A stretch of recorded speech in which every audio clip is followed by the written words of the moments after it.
आप सबने कभी ना कभी स्वामी अभिमुक्तेश्वरानंद के बारे में तो जरूर सुना होगा, या उनकी कभी कोई वीडियो सोशल मीडिया पर देखी होगी, या उनके कभी कोई प्रवचन आपने जरूर सुने होंगे। और इस वक्त वो सबसे ज्यादा सुर्खियों में है, और उसका सबसे मुख्य कारण है केदारनाथ मंदिर। ये तो आप सभी को पता है कि उत्तराखंड राज्य में केदारनाथ मंदिर स्थित है।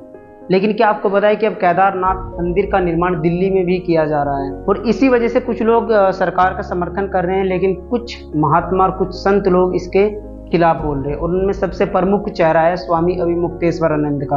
उन्होंने क्या बोला है इस पूरे मुद्दे को लेकर, वो हम आपको बताने वाले हैं। दिल्ली के में केदारनाथ मंदिर बनाने के लिए देश अब ज्योतिर्मठ शंकराचार्य स्वामी अभिमुक्तेश्वरानंद ने इसे लेकर बड़ा आरोप लगाया है। उनका कहना है कि केदारनाथ में सोने का घोटाला हुआ था, कि 2023 में जो केदारनाथ मंदिर है उत्तराखंड में स्थित, उस केदारनाथ मंदिर में सोने का घोटाला किया गया था। लेकिन उसमें सबसे ज्यादा हैरानी वाली बात ये थी कि उस पूरे मुद्दे पर ना तो कोई जांच बैठाई गई और ना ही किसी के खिलाफ कोई एफआईआर दर्ज की गई थी। और वो सोना कितना था वो भी हम आपको इस वीडियो में बताने वाले हैं। उस मुद्दे को क्यों नहीं उठाया जाता, उन्होंने पूछा। वहां घोटाला करने के बाद अब दिल्ली में केदारनाथ निर्माण किया जाएगा, एक घोटाला वहां होगा। उन्होंने कहा केदारनाथ से 228 किलो सोना गायब कर दिया गया था। आपको पता है 2023 में जब केदारनाथ में सोने की चोरी का मामला सामने आया था, किसी ने बोला था कि केवल 23 किलो सोना चोरी हुआ है, लेकिन ऐसा नहीं है। वहां से 228 किलो सोना गायब किया गया था। तो ये अपने आप में बहुत बड़ी शॉकिंग बात है, क्योंकि एक धार्मिक स्थल पर एक भगवान, अब सोच कर देखिए, जब भगवान के घर में चोरी की जा रही है तो क्या हम लोग सुरक्षित हैं? ये अपने आप में बड़ी शर्म की बात है, क्योंकि जब हम लोगों को किसी तरह कोई दिक्कत या कोई परेशानी होती है तो हम भगवान के पास जाते हैं, भगवान के दरबार में जाते हैं, शीश झुकाते हैं और उनसे प्रार्थना करते हैं, और ये कामना करते हैं कि वो हमारे दुखों को, हमारे कष्टों का निवारण जरूर करेंगे। लेकिन आप सोच कर देखिए, भगवान के घर में चोरी की जा रही है, और वो भी 228 किलो सोना। जब भगवान के घर ही सुरक्षित नहीं है तो भाई हम लोग, मतलब क्या, हम लोगों का क्या होगा? ये अपने आप में बड़ी सोचने वाली बात है।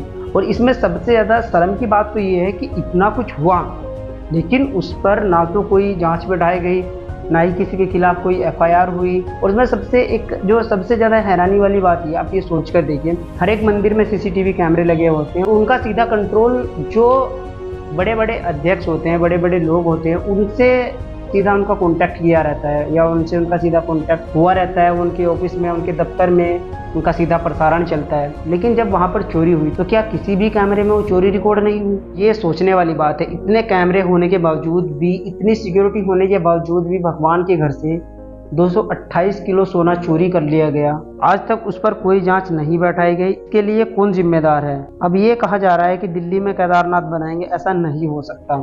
ये कहीं ना कहीं स्वामी जी की बात भी सही है, क्योंकि अगर आप देखें हमारे देश में जितने भी धार्मिक स्थल हैं, जितने भी मंदिर बनाए गए हैं, उन मंदिरों के पीछे हमारा इतिहास जुड़ा है। कहा जाता है कि आज जो केदारनाथ मंदिर बनाया गया है, वहां पर जब महाभारत में युद्ध हुआ था, तो महाभारत के युद्ध में पांडव ने वहां पर शरण ली थी, और उनको वहां से साक्षात दर्शन दिए थे प्रभु शिव शंकर ने। वहां पर जो पांडव के वंशज थे, जमैजय, उनके द्वारा वहां पर उस मंदिर का निर्माण किया गया था। और वो मंदिर लगभग 1200 साल पुराना है। हर एक मंदिर या हर एक धार्मिक स्थल के पीछे हमारी कुछ ना कुछ भावनाएं जुड़ी है, हमारा इतिहास उससे कुछ ना कुछ, किसी ना किसी तरीके से जुड़ा है। तो ऐसा नहीं है कि हर जगह आप मंदिर का निर्माण कर दीजिए। वो तो वही बात होगी कि मेरे पास एक प्लॉट पड़ा है, मैं ठाकर वहां पर मंदिर बना दूंगा। ये ऐसा नहीं किया जाना चाहिए।